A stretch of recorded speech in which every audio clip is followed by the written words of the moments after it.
Class 9 English Wind Summary. The poet requests the wind to blow gently.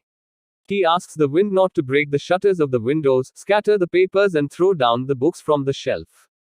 But the wind does not listen to him and turns violent and destructive. It throws down everything and tears the pages of the books. The poet accuses the wind of bringing rain once again. He tells the wind that it always makes fun of weak people and things. It crumbles down weak houses, weak doors, and weak rafters. It tears down weak bodies and fragile hearts, but does no harm to the strong. The poet says that it is up to the wind god whether it brings destruction or shows mercy on humanity.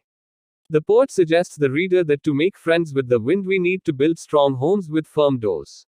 He also suggests people be strong, both physically and mentally, to combat and resist the ill effects of the wind. The last 4 lines of the poem tell us about the nature of the wind. It blows out those fires which burn with a weak force, but the strong fires turn stronger by the wind.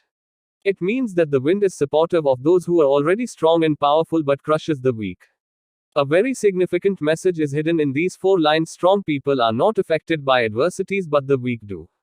So, it is good to be a friend of the wind, which is a symbol of hardships and obstacles, because only then we will be able to face tough times.